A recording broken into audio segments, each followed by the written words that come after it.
Shalom, brothers and sisters. Welcome back to the channel. We've just completed the Passover and unleavened bread season, which I found to be very reflective, insightful, and revealing.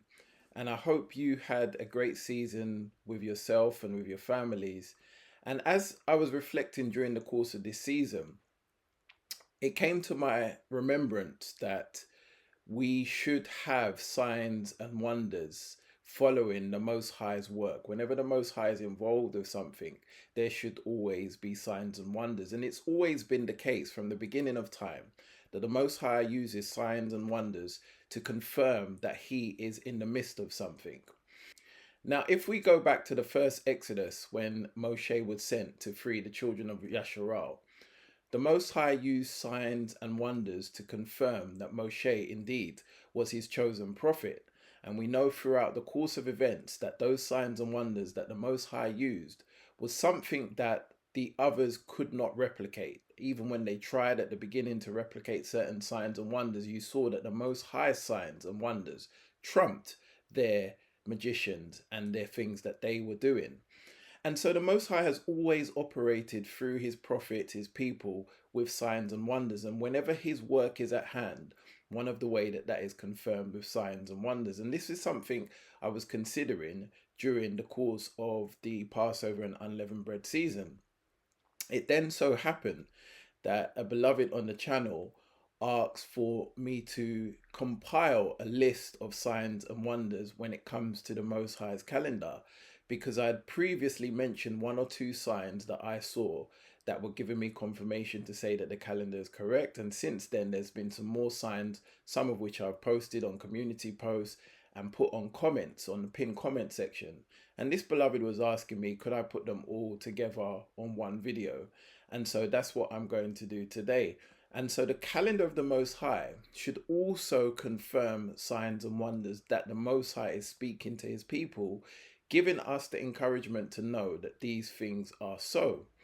And so today, just for a brief bit of time, I want to go through some of the signs that have confirmed to me that the calendar is on track.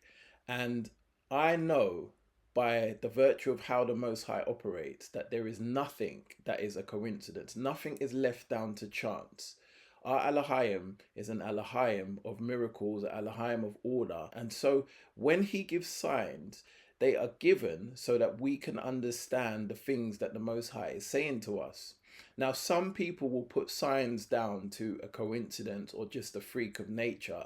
And I personally believe that when we do that, we are doing the Most High a disservice, basically saying that he is unable to do the things that we are seeing in the signs.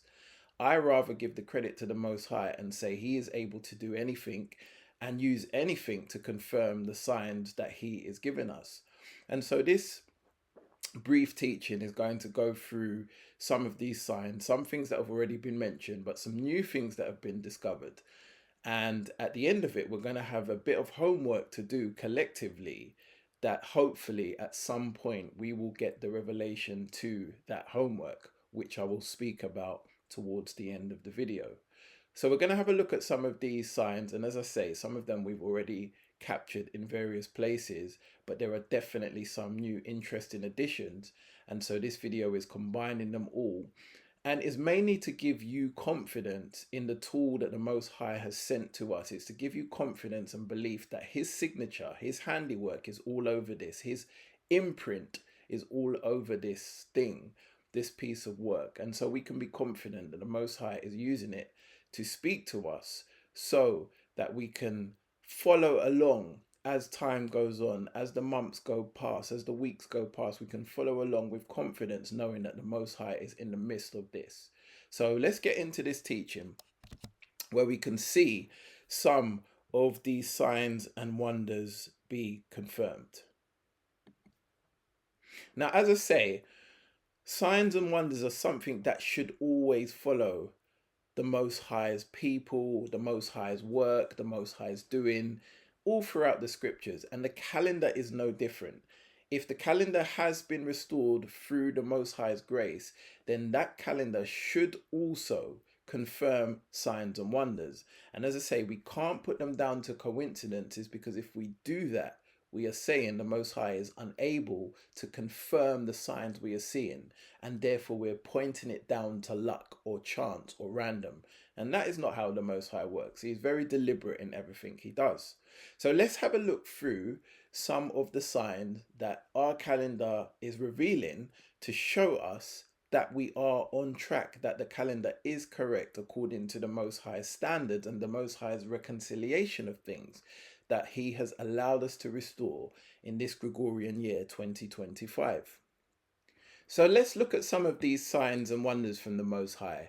And as I say, some of them have been covered before, but they are now all in one place with some new additions, which I find very interesting and very encouraging for further understanding and for further confirmation that the Most High is involved with this piece of work. And the scripture says in 1 Corinthians 1 and 22 that for the Yahudin or the Yasharelites, they require a sign, and the Greeks or the Gentiles seek after wisdom. And this is something that is a fundamental fact that is built into our DNA, we could say. It's built into the psyche of who we are. That those from Yasharal, we want signs. We want confirmation through signs. Those are the things that give us confidence. And whether right or wrong, that's just the way we are designed. Whereas the Gentiles, they seek after wisdom. They seek after justifying things through logic, through things like science, through things like wisdom. Whereas we want to justify things through signs. And the Most High is very well aware of this, and that's why it's in the scripture. And even Yahushua said in John 4:48, that except ye see signs and wonders, ye will not believe. And this was a bit of a rebuke for our people, because we have to believe in the Most High by faith. And he says, except you see signs and wonders, you will not believe. And that's why when he came with multiple miracles, multiple signs, multiple wonders, and then gave the sign, the only sign, the sign of the prophet Jonas, that proves who he is. And so through signs and miracles, these are the things that we need to believe. And some of us can just believe by faith, and that is a great place to be. But the Most High does know that we require signs, and except we see those signs and wonders, some of us will not believe. And so he obliges, he gives us these signs and wonders. And in 2 Corinthians chapter 12 and verse 12, it says, truly the signs of an apostle were wrought among you in all patience, in signs, wonders, and mighty deeds. So again, confirming that when the Most High sends his people, when the Most High is involved in a piece of work, signs and wonders should be seen. And these things are confirmation that he is involved and that he is the one giving the signs.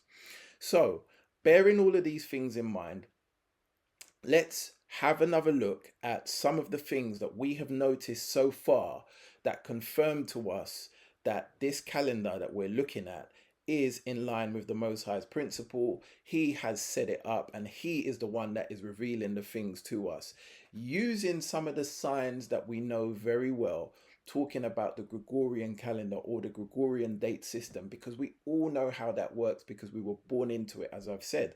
And so the Most High, in his wisdom, in his knowledge of us, knows that we are going to spot things that the Ruach will help us reveal. We're going to identify things on these calendars, and we're going to see how it lines up with the Gregorian calendar. And then those of us who have faith, those of us who believe in the Most High's ability to do all things or to use anything he chooses, we are going to see those things and say, the Most High is at work there, because he has used something from the heathen to confirm his signs, showing that he is sovereign over all. Be it the Hebraic system, be it the Gregorian system. Even though they have changed times and laws, these things did not take the Most High by surprise, and he used their changes of times and laws and seasons. He used what they have done to try and hide his truth, to actually reveal his truth to us, because he knows that in these last days, as we go to and fro in the scriptures, as some of these books that were removed from his scriptures in the beginning, as they are being restored through his grace, he knows that our knowledge is going to increase, and then we're going to identify these things through the signs and wonders that he's going to confirm, and he's going to use their system to confirm these things because he knows that we understand it and he knows we will recognize it. And when the Ruach HaKodesh is involved and your Ruach of truth meets that Ruach of truth, they will both testify the same thing, because all men have a ruach that was given to Adam in the beginning when the Most High breathed into Adam the breath of life. And then you have the ruach of truth, the comforter. And when your ruach is mixed with the comforter, i.e. you've been converted unto the Most High and you have a portion of that Ruach HaKodesh in you, when your ruach meets that ruach, you will know when something is of truth or not. And that's why the Most High has used this system, because it is infallible. Nobody can take it away from you. It's not a sign that every single person will believe. But when you add the evidence all together, it's almost undeniable that it's from the Most High. Only a skeptic of skeptics could deny it. And the likelihood is, if that person is a skeptic of skeptics, then the Ruach of Yah is not in them. So let's see some of these things that we've looked at before and some new ones that we will discover today. And it is the glory of Yah to conceal a thing, but it is the honor of kings to search out a matter. Proverbs 25:2. And this is why the Most High does these things. He will hide some of his wonders and his signs, and then he will reveal it at the appropriate time.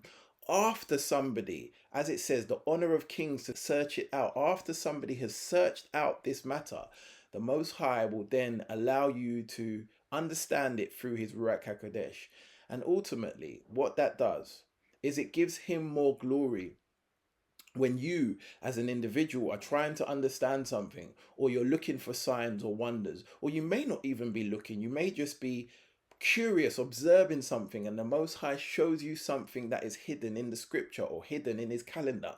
When you see that thing, you give him more glory, because you say, wow, that must have been the Most High that concealed it. And through the same way he concealed it, through the Ruach HaKodesh, he has now revealed it unto his people. And that creates a bond between you and the Most High, because you see his wonders.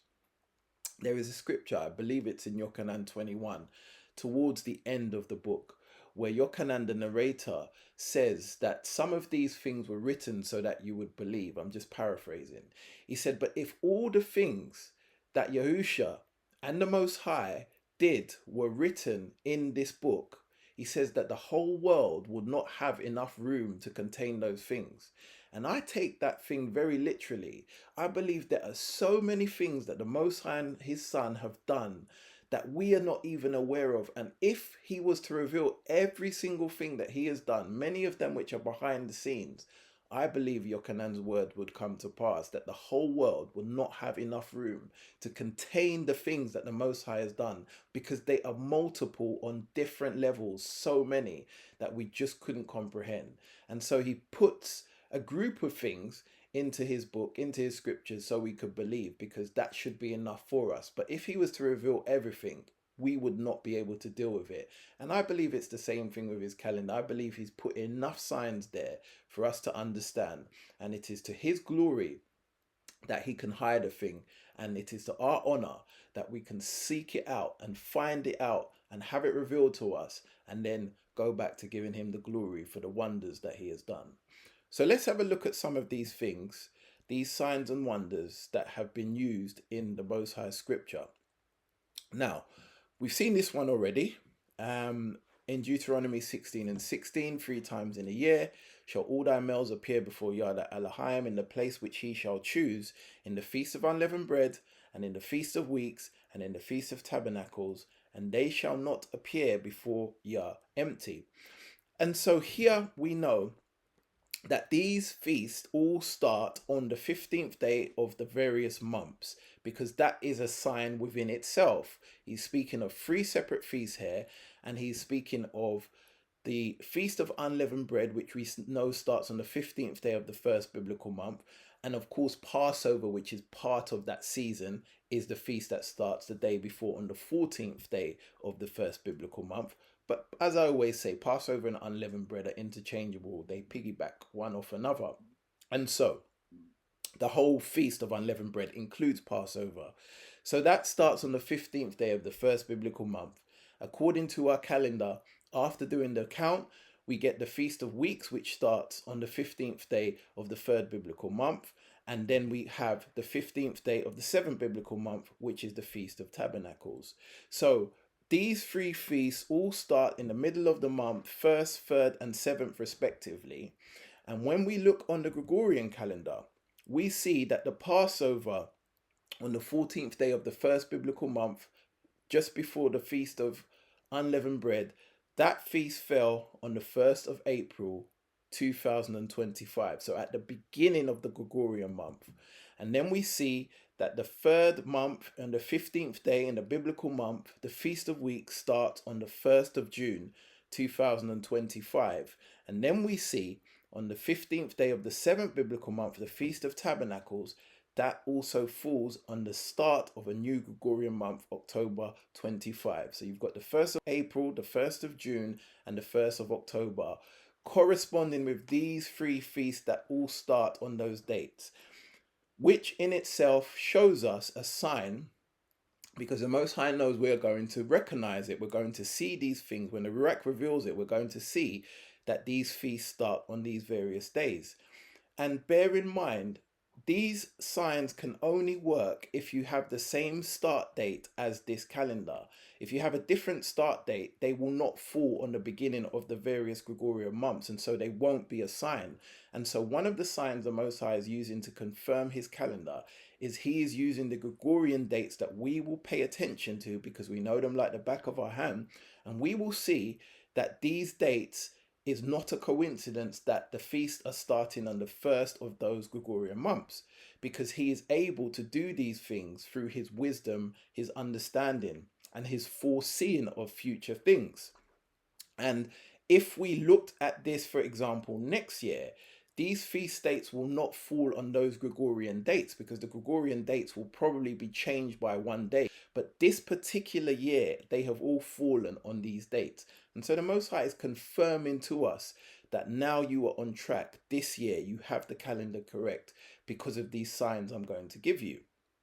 Now, this leads on to another sign which I mentioned on a community post, I believe, or on a comment of a video. I can't exactly remember.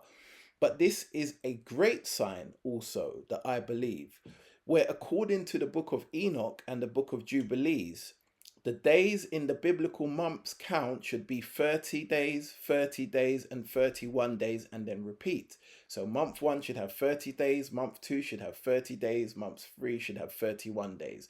Month 4 should have 30 days, month 5 should have 30 days, month 6 should have 31 days, and so on throughout the course of the year. And so the Most High, now giving us this first sign of these three respective feasts starting at the beginning of a Gregorian date, he has now shown us that the 1st of April 2025, or in the month of April in any year, in the month of June in any year, and in the month of October in any year, these months have 30 days in April, 30 days in June, and 31 days in October. So through the course of these months, the Most High has shown us the repetition of his sign of how the month should be: 30 days, 30 days, and 31 days. So he's used these same dates that the feasts all fall on to confirm his 30, 30, 31, and repeat count. And this is another sign to us to show us that the calendar is correct. And like I say, if your calendar starts on a different date, you're not going to get these signs. And likewise, if we look at the calendar for next year, these signs will not exactly line up because of the Gregorian system. The dates this year will be separate to the dates next year. And so he is confirming with us in this particular year that we are on track. And I believe these things, if you put them all down to coincidences, as I've said already, you do the Most High an injustice. But also, you say that he is unable to use these signs in the Gregorian calendar to get our attention. No, he's able to do all things that he so chooses. So you can put one or two of them down to coincidence if you're a skeptic. But by the time we go through them all, there is no way that they can all be coincidences. They are the Most High's handiwork. So these two things are great signs of independent of each other, but the Most High has used them to confirm that his calendar be true. And so let's look at some more signs and wonders. Now, this one I did mention on a recent community post where Exodus 12 and 18 says that in the first month, on the 14th day of the month at evening, ye shall eat unleavened bread until the 21st day of the month at evening. So from the first month on the 14th day up until the first month on the 21st day. And so if we count those days in terms of when we eat unleavened bread, we will see that it is 7 days for the Feast of Unleavened Bread and 1 day for the Feast of Passover, which is in total 8 days, from the 14th to the 21st inclusive. And then when we look on our calendar, we see that the 14th day of the first biblical month at evening was April the 1st, which equates to the first day of eating unleavened bread. And then the 15th day at evening was April the 2nd, which equates to the second day of eating unleavened bread. And the 16th day equates to April the 3rd day of eating unleavened bread. Then the 17th day at evening, April the 4th day of eating unleavened bread, and so on. The 18th was April the 5th day. The 19th was April the 6th day. The 20th was April the 7th day. And the 21st was April the 8th day of eating unleavened bread. So all of these dates correspond to the Gregorian date of the same day of eating unleavened bread. The count is 1 to 8. Exactly what the scripture says. And the Most High used the months to confirm that we are on track. He used the Gregorian months and dates, i.e. April the 1st to April the 8th, telling us that on each one of those days, you eat a piece of unleavened bread at evening. And it verifies it in the scripture. So again, this cannot be a coincidence, because if your calendar starts on the wrong date, for example, if it starts the next day to what this calendar starts on, then your Passover would have been on April the 2nd, which would have been the first day of eating unleavened bread. So the second will not match the first. Whereas on this calendar, we see that the first matches the first day, the second matches the second day, all the way through to the 8th day. And again, this is a miraculous sign that the Most High is using to confirm the things of this calendar. And as I've said time and time again, that signs and wonders should confirm his handiwork. They should follow his handiwork. Now let's have a look at this one on the calendar to see it in more detail. So here we have the scripture: from the 14th day of the month at evening, you shall eat unleavened bread until the 21st day at month at evening. So here's the 14th day. The 1st of April is the first day of eating unleavened bread at evening. The 2nd of April is the second day of eating unleavened bread at evening, all the way through to the 3rd, the 4th, the 5th, the 6th, the 7th, and then the 8th of April is the last day, on the 21st day of the first biblical month, just as it says in the scripture. And this is the last day of eating unleavened bread at evening, which is 8 times. Once on Passover, and then the 7 times on the Feast of Unleavened Bread, equaling 8 days in total, from the 14th day of the first biblical month at evening to the 21st day of the first biblical month at evening inclusive. And again, what a miraculous sign to show us that we are on track. So we need to be confident in the calendar, and we need to be confident in the signs the Most High has given us. Because as I've said, if your calendar starts a day later, a week later, a day earlier, none of these signs will match up. They will not meet the Gregorian dates. This is only meeting the Gregorian dates because we have started our calendar here on the 4th day of the biblical week, when the sun and the moon and the stars were created and then began to be used as markers for time on that day, not on this day. It was here in creation week. We know that it was on the 4th day, and so that's why things will start on the 4th day. And as I've said before, even if your equinox fell here or your equinox fell here, the 4th day takes priority. So you go back to the 4th day, you start your calendar, and then all these signs we are seeing will line up, because you have the correct biblical dates versus the correct Gregorian dates, and then the signs will be obvious for you to see. So this is another wonderful sign that I believe the Most High has used to get our attention and to show us how to eat the unleavened bread on the various days in terms of counting from 1 to 8. And that's exactly what we see here. All praises to Yah.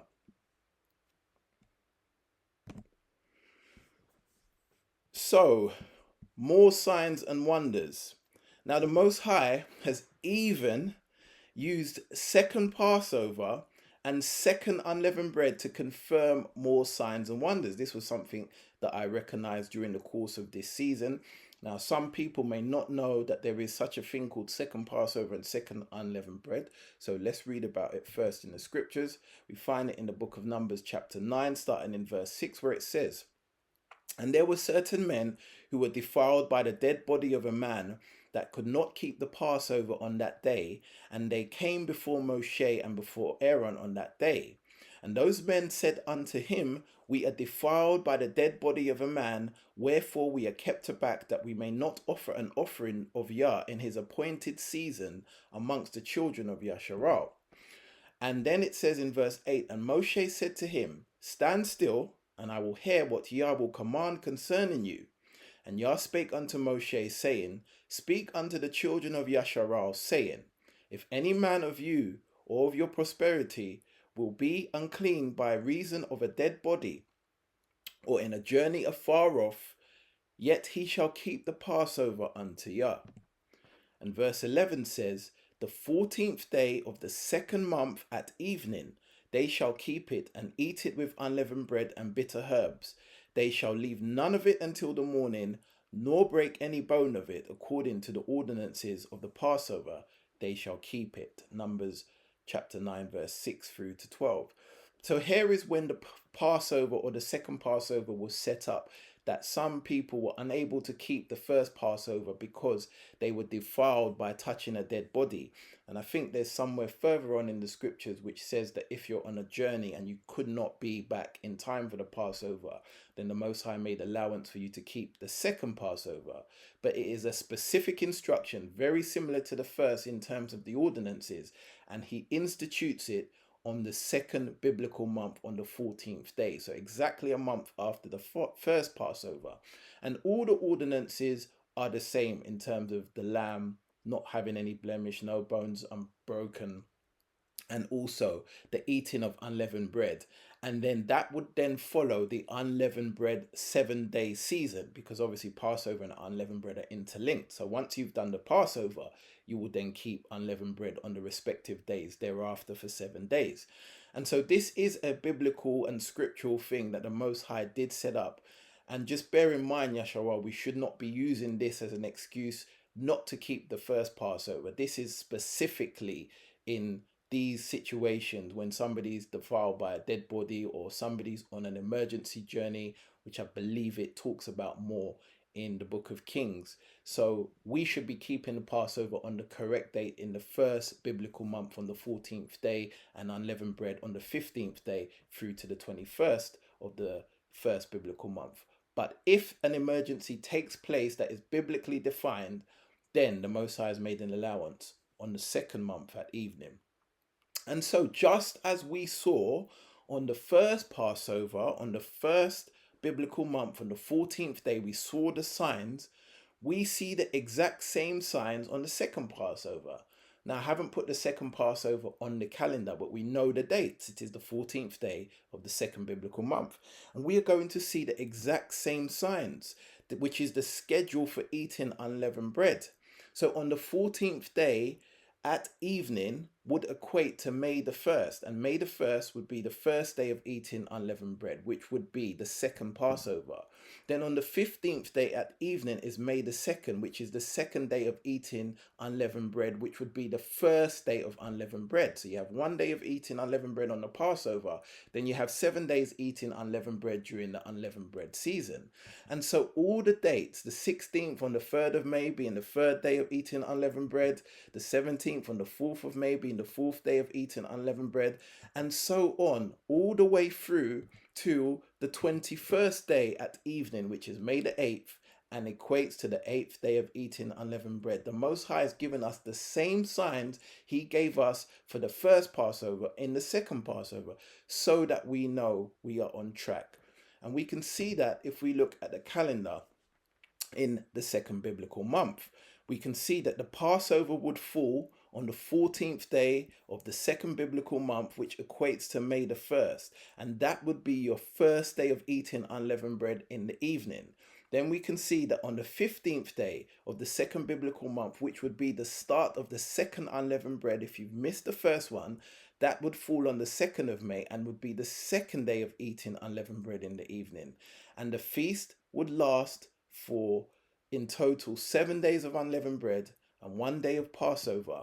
And just as the scripture says that in the second month of the 14th day, that these things would take effect, and these things would be part of the second ordinance of Passover, just like the first Passover in Exodus 12, where it says in the first month, now it will be in the second month. So it says in the second month, on the 14th day of the month at evening, ye shall eat unleavened bread until the 21st day of the month at evening. So from here to here inclusive, you eat unleavened bread each day. And if we look on the calendar, the first day on the 14th is the 1st of May. That's the first day of eating unleavened bread. The 15th to the 2nd of May is the second day of eating unleavened bread. The 16th biblical date on the second biblical month is the 3rd of May, the third day of eating unleavened bread. Up to the 4th of May, the 4th day of eating, the 5th of May, the 5th day of eating, the 6th of May, the 6th day of eating, the 7th of May, the 7th day of eating, up until the 21st day of the second biblical month, which is the 8th of May, and the 8th day of eating Passover unleavened bread. Just the exact same way it tells us in the scripture that from the second month on the 14th day to the 21st day at evening, from here to here will be 8 days of eating unleavened bread, and they correspond with the Gregorian dates up until the 8th of May.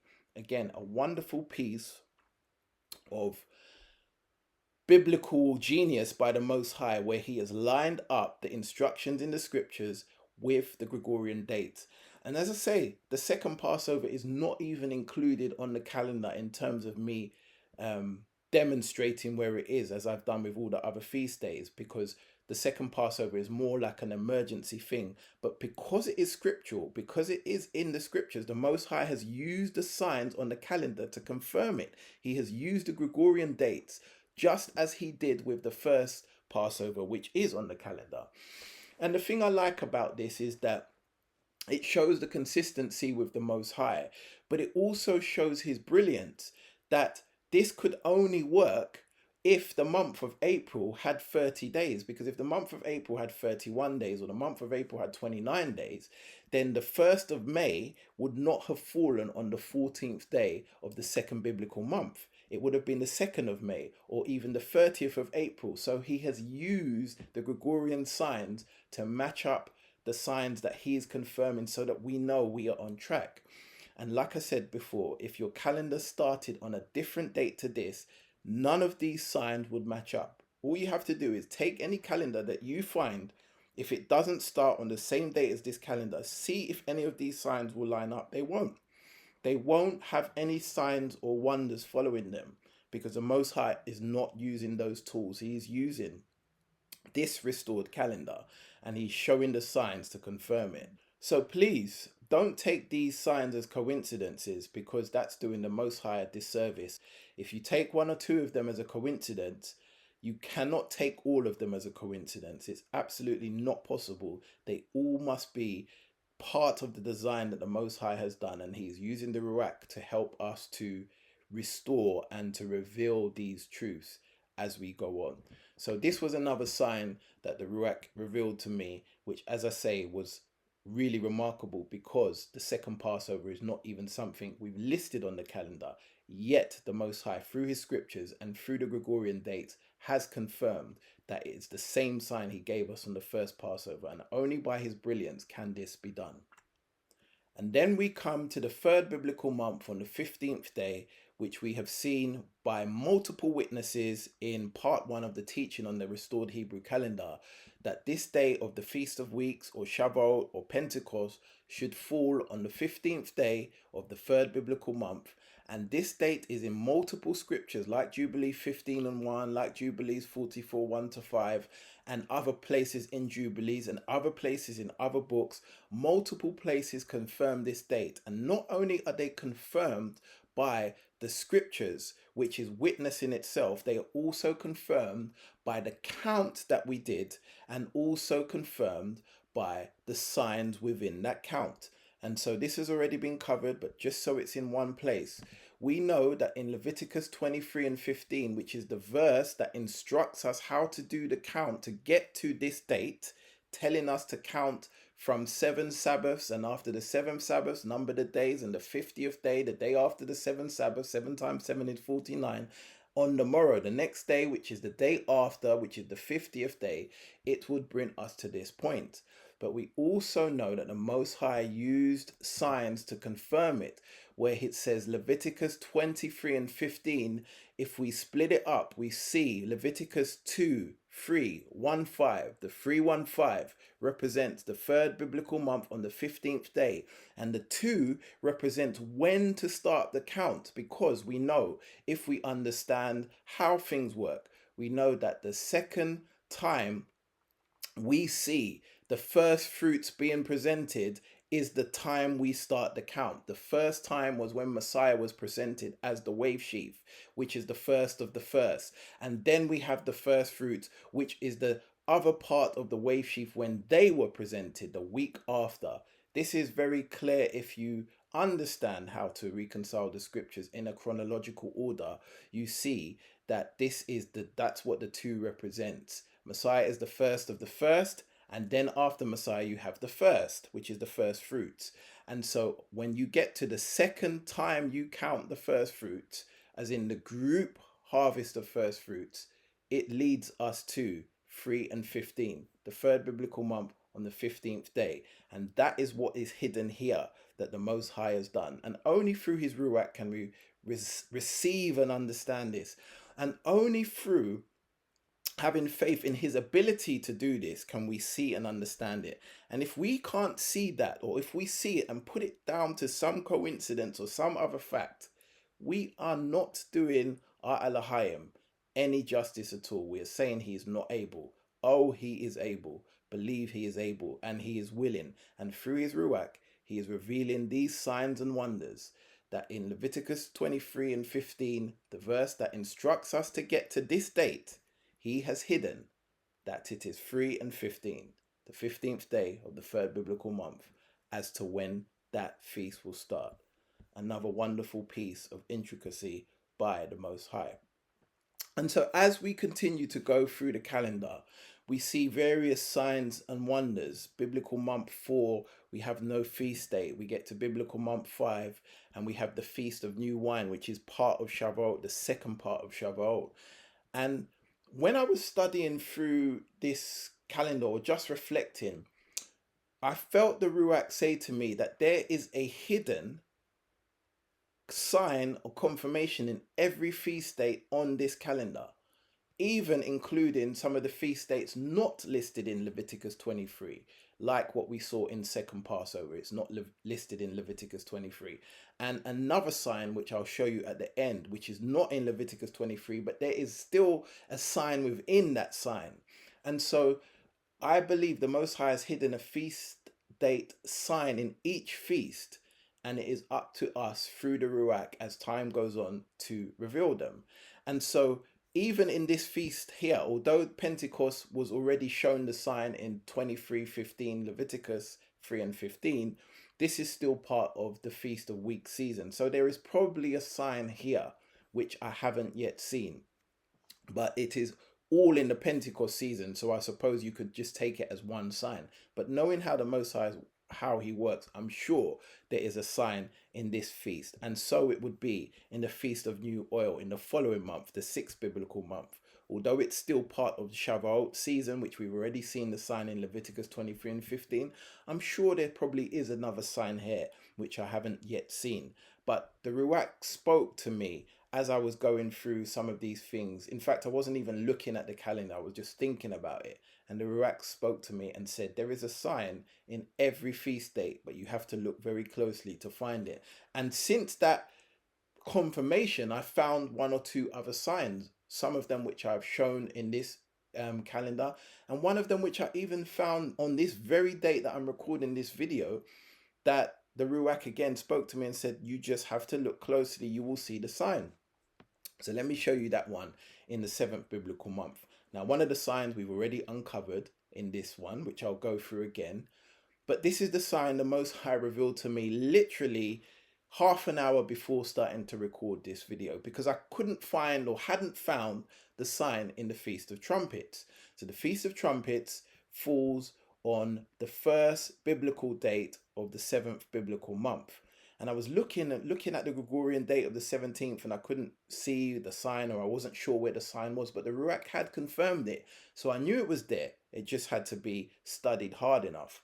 And so what the Most High showed me is that the 17th of September is the date for the Feast of Trumpets. And within that date, now remember, it's only the 17th of September if you started your calendar on the same date as mine. Because if you started your calendar one day after, it means that your Feast of Trumpets would fall on the 18th of September, which is my second day of the 7th biblical month. That would be your first day of the 7th biblical month. And so because it started on the correct date, the 17th of September is the first day of the 7th biblical month, which is the Feast of Trumpets. And what the Most High showed me literally half an hour before recording this video is he said the 17th of September stands for the 1 in the 17th is the first day. And of course, the 7 in the 17th is the 7th biblical month. So even within this date, you have the first day of the 7th biblical month gives you the Feast of Trumpets, which is on the 17th of September, only falling in line because the date of the calendar was correct. Like I say, if your calendar started a day later, you would have the 18th of September as the Feast of Trumpets, and then that sign would not be confirmed. The first day of the 7th biblical month, the 1 representing the 1 in 17, the 7 representing the 7 in the 17. A perfect example of the Most High's brilliance. And again, like I say, this was literally just revealed. So I know that there is a feast date in every feast. There is a sign. I know that. There's just one more that I have not yet seen. If you include the Feast of Weeks, Feast of New Wine, Feast of New Oil, those two as well. But there's one feast in Leviticus 23, which is the Day of Atonement, which starts on the 10th day of the 7th biblical month. But you start it from the 9th because it's from evening to evening. I haven't seen the sign here yet, but I have no doubt maybe as the year goes on, as we draw towards that feast, or when the Most High says it's time, I have no doubt there is a sign there. And then we have the other sign that we have already seen, which falls in the Feast of Tabernacles, which is on the 15th day of the 7th biblical month, which is the 1st of October on the Gregorian calendar. And each day of the feast coincides with October. So if we look at this feast date, we see the 15th day of the 7th biblical month, the start of Feast of Tabernacles, day 1. Day 1 falls on the 1st of October. And so day 2 would fall on the 2nd of October. Day 3 on the 3rd, day 4 on the 4th, day 5 on the 5th, day 6 on the 6th, day 7 on the 7th. And then when we get to day 8, or which is referred to as the 8th day, or the last great day of the Feast of Tabernacles, just when it finishes, that 8th day falls on the 8th of October. And so each day corresponds to the date in the Gregorian date, which again, as I say, is another sign, and a sign you can only get if your start date of your calendar matches the start date of this calendar. And these are things that the Most High has confirmed. So even in this feast, he has confirmed an 8-day sign, if you will, matching the Gregorian dates. Again, another wonderful piece of intricacy that only the Most High can do. And so he has given us all these signs. And like I said, put one or two of them down to coincidences if you're a skeptic. But to put all of them down to a random event that these are just coincidences, it cannot be so. It must be because the Most High is confirming things to us with signs and wonders. And one more sign, which again is not even on this Leviticus 23 of his appointed moeds or his moedims is not even listed there, but because I put it on the calendar just to recognize it, because it is on there, we find it when we go to the 9th biblical month. So is the 8th biblical month. When we go to the 9th biblical month, we have the Feast of Dedication, which is listed in these scriptures here. And this feast starts on the 25th day of the 9th biblical month.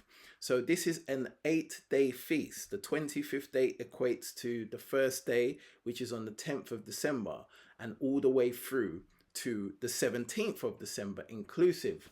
Now, when I looked at this, I saw, again, through the Ruach HaKodesh, not through my understanding or my own intelligence, it's purely through the Ruach, that the Ruach said when you add the Gregorian dates together, it will correspond to the day of the feast. So 1 plus 0 equals 1, which is day 1. And for 11, 1 plus 1 equals 2, which is day 2. And the same for 12. 1 plus 2 equals day 3, which is the third day of the feast. And same for the fourth day of the feast. 1 plus 3 equals 4. 1 plus 4 equals 5. 1 plus 5 equals 6. 1 plus 6 equals 7. And then when we move to the 10th month, which is the last day of this feast, which we find in the 10th month, the last day of the feast, the 8th day of that feast, when you add 1 plus 7, the 17th of December, you get 8, which is the 8th day, and a new beginning, because 8 represents the number of a new beginning right at the start of the 10th biblical month. So again, even within these feasts that is not even listed as an appointed time, we see the Most High's brilliance working through there, that the Gregorian dates are confirming that the calendar is correct and is on track. So all of these things are wonderful signs. They are not coincidences. Each and every one is by the Most High's design. And as I say, it's only the Day of Atonement that I haven't yet seen the sign, but I know it's there and I know it will be revealed when the Most High is willing. And so through your comments, perhaps you will get the understanding of that particular sign in that date. And as a body, we can all come together to have understanding. So if you do find any signs for the Day of Atonement according to the dates on this calendar, the Gregorian dates, please do leave a comment, and so we can work together to find out. But I have no doubt that when the time is right, that will also be revealed by the Most High.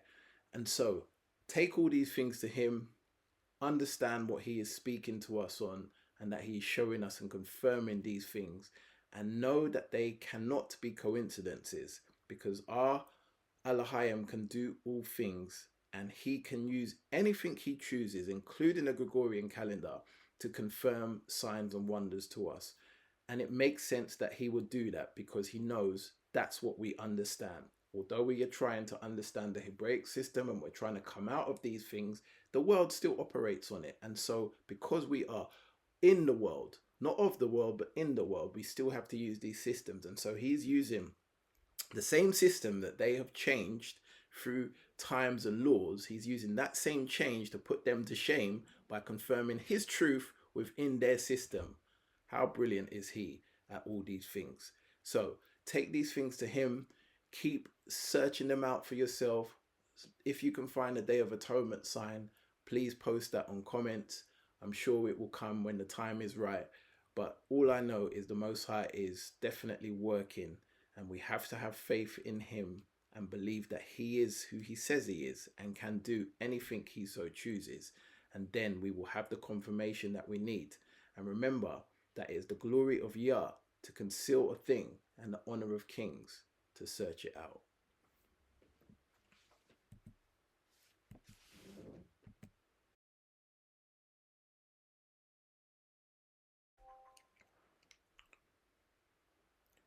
So we've come to the end of the teaching, one that shows us multiple things where the Most High is confirming that he is in the midst of this calendar.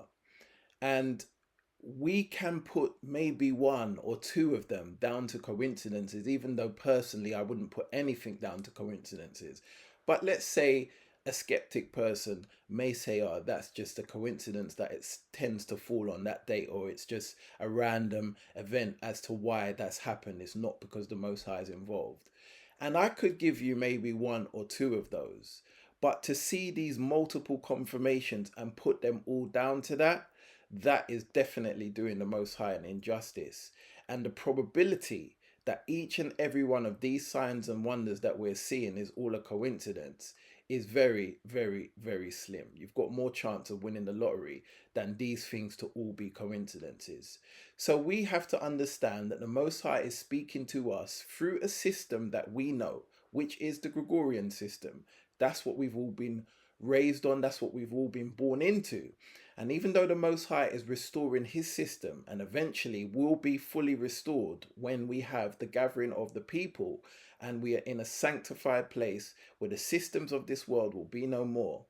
Until then, the Most High is using things that we know, that we can relate to, that we can understand to confirm he is doing a wonderful work within the midst of us through his calendar and through the things that he is restoring.